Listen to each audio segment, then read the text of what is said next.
world had ever seen. He had gotten away with it too, until Barack Obama came up to speak. This was a speech that was going to be performed by the most powerful man in the free world.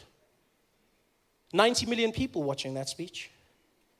This, my friends, is the point where you pack up your little bag of tricks and you call it a day. Not Yankees. If I was Yankees, that's where I would have called it quits. I say, hey, Yankees, next one. Who is it? Barack Obama. The whole world is watching this one. I know, sorry guys, sorry. Sorry, hey, my fingers are cramping. I've lost my voice, sorry. Oh no, not Yankees. They're like, Barack, he's like, I'm there. And he was. Doing sign language for Barack Obama. And they found out that while he was doing the sign language, he kept on using the same signs over and over again, right? The few real signs that he actually knew. And apparently all he knew was four things that he kept on doing repeatedly. And those things, they asked afterwards, real sign language interpreters, they found that he was doing this, right? Which means greetings, yeah? Greetings, he kept on doing that. Another one he loved doing was circle, yeah? Yeah, circle. One of his favorites was smoking, yeah? And every now and again he'd go, get a little bit of that. That's all he did, over and over again. Can you imagine that? Nelson Mandela's memorial, Barack Obama pouring his heart out. There he is, Barack Hussein Obama.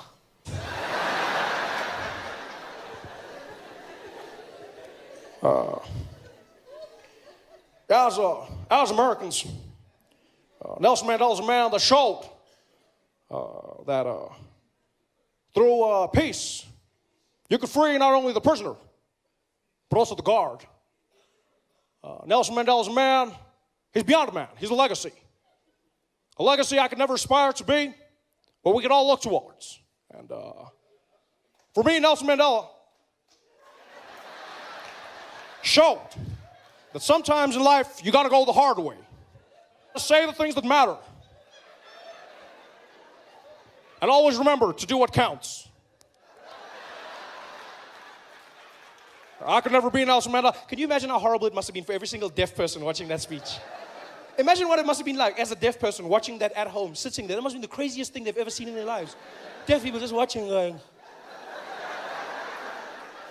hello? Hello? What? Why is he talking about smoking? Why is he talking about smoking? Talk about Nelson Mandela. I'm talking about, talk about Nelson Mandela. Why is he talking about, what? Hello? Why did he? This is the worst speech ever. There's something wrong with this guy. Barack has a smoking problem. What the hell? Talk about Mandela. This guy, what's wrong with him? This is the worst speech. I can't listen anymore. This is horrible. This is horrible. Tell me when it's finished. I can't do this, man.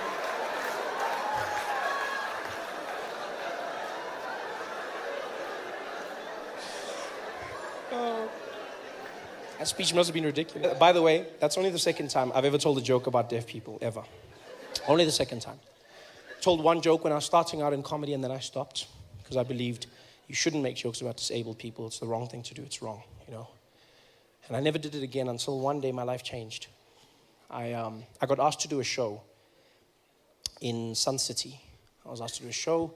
Sasol was organizing a going away party for the South African Paralympic team when they were going out to London. And so they invited me. They said, Trevor, we'd like you to come and do a show to perform for Ama Kroko Kroko. We'd like... Oh, you forgot. You forgot that that's the name we gave our Paralympic team. Not a nickname. That was our official name. We had Ama Pogo Pogo, Bafana Bafana, and Ama Kroko Kroko. We called our Paralympic athletes Ama Kroko Kroko, which means the broken things. A bunch of crocs. That is the worst thing you can call a disabled person ever. Ama Kroko Kroko.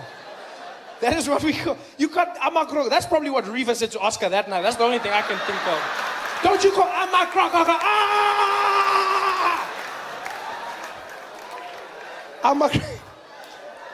So anyway, I was doing a show for Amakrokokro. And because I'm there, I did no jokes about disabled people or anything that could be seen as offensive. I did nothing like that.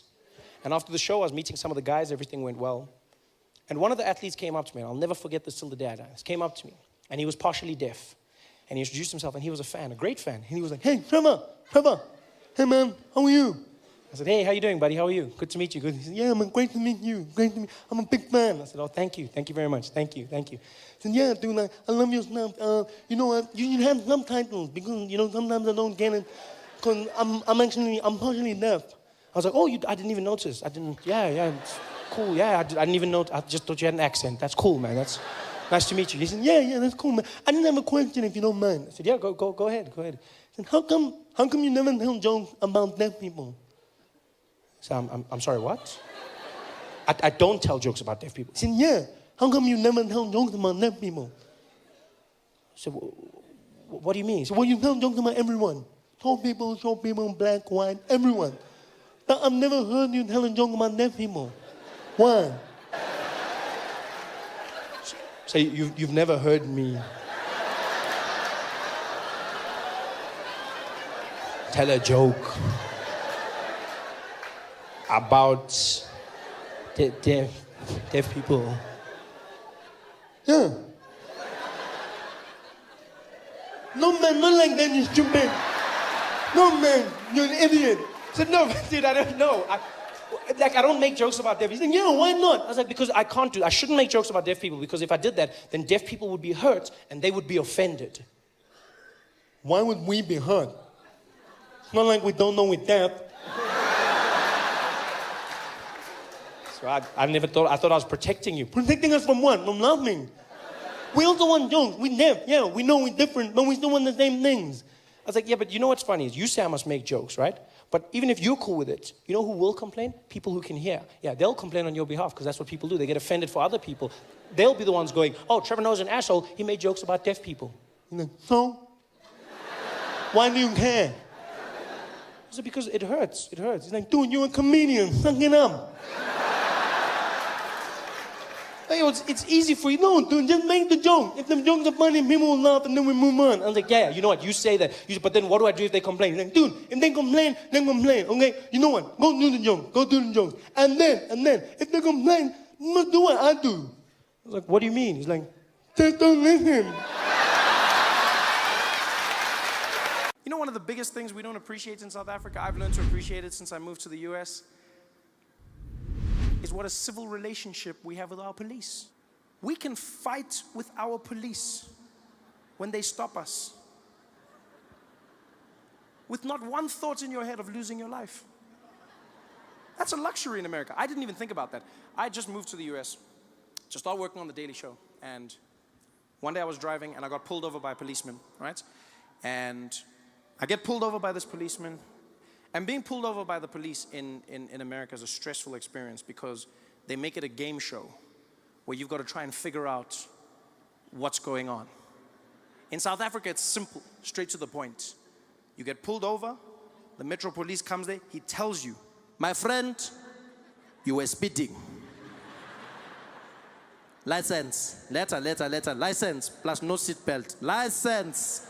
Then immediately you're in the game. Oh, come on, man, come on. Hey, don't come on, nothing here. Seat belt, when, let it license. Busy driving here, shoemaker, yeah? Yeah. Now you're in the game. You know, it's time to talk. It's time to work things out.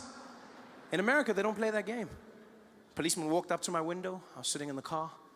Got up there. Good afternoon, sir. Good afternoon. Sir, do you know why I pulled you over? Why? Why are you asking me? No, I don't know. Sorry, what did you say? I said, I don't know why you pulled me over. I pulled you over, sir, because you were speeding. Oh, okay, I didn't know. Do you know how fast you were going, sir? Did you not check your notes before you came? I feel like this is part of now I'm doing your job and my job at the same time. Sir, are you giving me attitude? No, I'm not giving you attitude. I'm just saying you can't ask me why you stopped me and then ask me how fast I was going. Next thing you're going to ask me to write my own ticket. sir, are you giving me attitude? You're gonna get out of this car right now, sir. You're giving me attitude. And I was just talking to the guy because I was like, look, man, you can't say. Here's the craziest thing the cop said to me. He looked at me and he's like, sir, I'll tell you something. You were going 100 miles an hour. And I was like, 100 miles an hour? I was like, how did you know that? Where's your, can I see the thing? He's like, what are you talking about? I was like, show me your gun. And he's like, I got, no, whoa, not that one, whoa. I want to see the laser gun. Show me the speed. He's like, I don't need that, sir. I estimated that you were going 100 miles. I was like, estimated? What does 100 look like? Can't just estimate 100. So he's just gonna look. He's like, I can do that, okay? I can look and estimate. I'm like, dude, that's a dangerous thing to do. So you just look and then you go, that guy's going 100. You can't just estimate. Imagine if I just do that with you, where I'm like, estimate standard 7, pelele. Yeah? Can't just do that. I'm sorry, sir. What did you just say to me? I didn't say any. I'm just saying that it's not fair for you to like. It's a weird experience with police over there. Maybe like 9 or 10 o'clock. And the phone rings. And it's my baby brother using my mom's phone. His name's Isaac. He's 9 years old. So I answer the phone. Like, hello? Hello, Trevor? I say, hey, Isaac, what do you want? How are you? I'm fine, thanks. I'm also fine, thank you. I'm fine, thanks, and how are you, Isaac? I'm fine, thanks, and how are you? I'm fine, thank you. It's a pleasure. Trevor? Are you busy? Yeah, sort of. Why? No, because Mom's been shot. I'm sorry, what? Yeah, Mom's been shot and we're at the hospital. Can you come? Mom's been shot. Okay, what do you mean? Okay, yeah, of course I can come. Okay, which hospital? Tell me that. And he tells me the hospital. I dropped off. Okay, can you come? Like, he's too polite for his own good. He's too, like, can you come? Like, what, I'm going to have to slot shot Mom into my schedule? Just find, coffee at 2 and then PlayStation at 1. Okay, Mom, we'll try. Come on, can I come? Of course I can come. I'm panicking. I jump out of bed, I'm running around, I'm trying to put my clothes on, some things are backwards, I don't even notice, I don't even care. Grab the car keys, but I'm looking for the car keys, I'm running around there, losing my mind. I jump into the car, into the streets. As soon as I get out the gate, the tears start coming out. You can't even control it. You're just there driving, all of a sudden, it's just...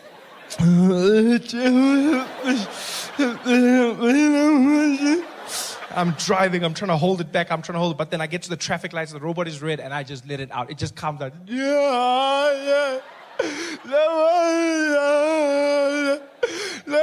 don't watch my window. No. Oh, hey, no. No.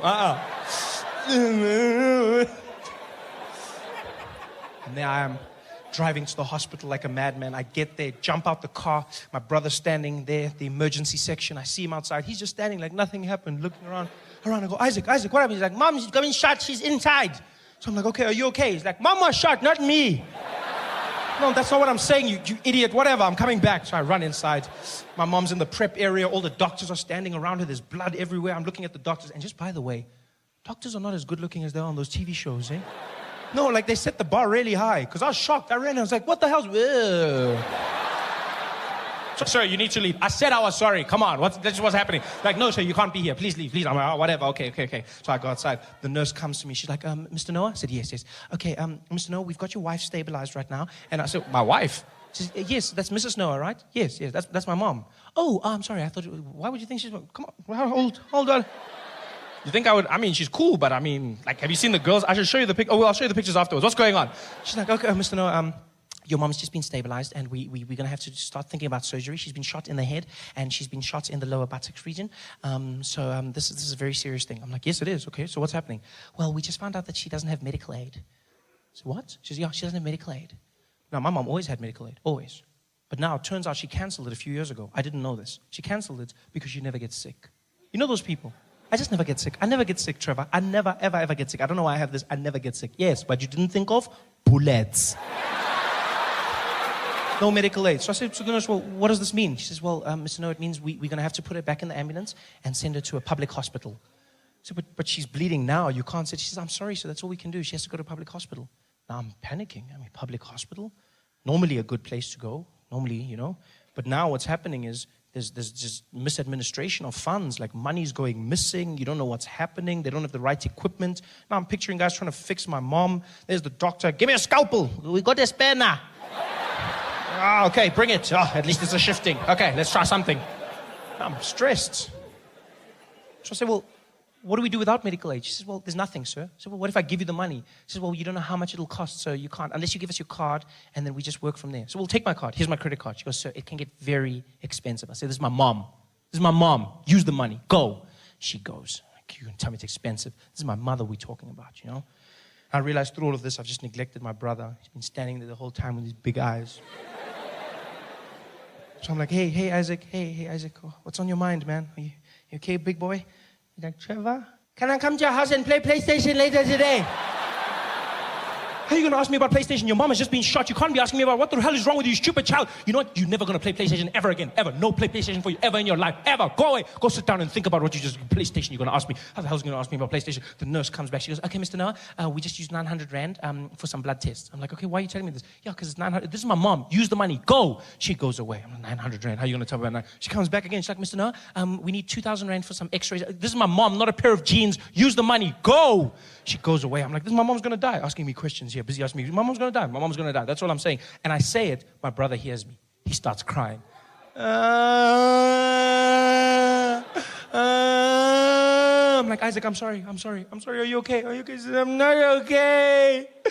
You said I'm never going to play PlayStation ever in my life. And I want to play Need for Speed, and now I can't play PlayStation. I'm like, you still crying about play? You have no right to cry. You hear me? You shut up. Stop crying. You can't cry about this. You shut up. Now some woman comes out. She knows my mom's been shot. Now she thinks I'm telling my brother not to cry about my mom. She just gets involved. She's like, hey, you let him cry, okay? You let him cry. Some people express their pain in different ways. You let him cry. I'm like, I will not let him cry, lady. I will not let him cry. Many kids grow up without one, okay? It's just none of it is fine. Like, you should go play in the park or something. It's not a time to cry right now. What the hell? You spoil your kids. That's your problem. You should take it away from them so that they can learn about life. You both shut up. All of you, shut up. I'm telling them this. The nurse comes back. She goes, Mr. Noah, we're ready for surgery. I'm like, so do the surgery. She says, yeah, but sir, this could get very expensive. ICU and surgery is very expensive. I'm like, lady, what is expensive? This is my mother. She says, so well, anyway, from like 20,000 Rand. This is my mom, all the way to like 500,000 Rand.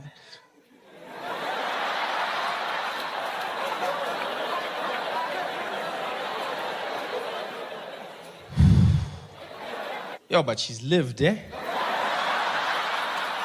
I mean, she's like, what, 56, 57? I mean, it's almost finished. I mean, you know? Even she says she's old. I mean, you know? And you said the bullet's in the head, and head, it's finished. Yeah, because now we need to pay for the funeral, and we need to buy scones for everybody, and this guy needs a PlayStation, you know? So, I mean, I don't know if... She's like, sir, we need the go-ahead, otherwise we can't do anything. I said, okay, well, use the card, just use the card. We'll handle the debts. She goes away. I'm stressed. Because I've seen this happen to people. Go into a hospital, you don't have enough money, use your credit card, next thing you're in debt for years, and the person could die. Yeah, the person dies. And when they die, the doctor doesn't give you your money back. No. No, he doesn't. Yeah, because he tried, and that's all he has to do. You'll get there and be like, doctor, did you win? Be like, wah, wah. And your money's gone. That's all I was stressed about. But the most amazing thing happened. Turns out, my mother wasn't that badly hurt. It was a miracle, really. The ass bullets didn't do much damage, because my family's gifted. The head bullets didn't hit anything vital, yeah? Other than the head, obviously. But it missed her spinal cord, missed the nerves, didn't touch the brain, went right through, missed the eye, hit the eye socket, and so deflected, and all it did was it cut a piece of her nostril off, just one side, and the bullet went out clean, which means she didn't have to go in for intensive surgery, and her recovery was only a week. Yeah, a week, which was fantastic, because that means the bill was only 24,000 Rand. I mean, and she's alive, yes, but the bill was only 24,000 Rand. That's great, really great, because 25 was my cutoff. So, you laugh, but that's how much I've calculated I'm willing to pay my mom back for all the Ultramel custard I've consumed in my life. Everything else, none of my business, eh? Food, clothes, schooling, all of that stuff, I'm not paying. I hate it when parents say that to their kids. You know how hard I have to work for your bloody school and your clothes? I didn't ask to be born. That's your job. Please. You handle that. I asked for the Ultramel. We can keep a tab. Don't involve me in your things. That's what I calculate, 25,000. I would have been there, 24,750. I would have been there at the doctor. Eta. It's fine, my man. No, stop. No, you tried. You tried, man. It's cool. No, you tried it. No, just switch off there. Switch off. How much? 250 left. Yeah, we'll pour petrol or something. It's fine. Just switch off there. You tried. Yeah. It was fantastic. I told my mom about the 25. She laughed. She didn't know I was serious. And to show you what a crazy family we have, my mom's in the recovery ward. She's got those tubes in her and everything, and the IV, and my brother's in the corner bored out of his mind.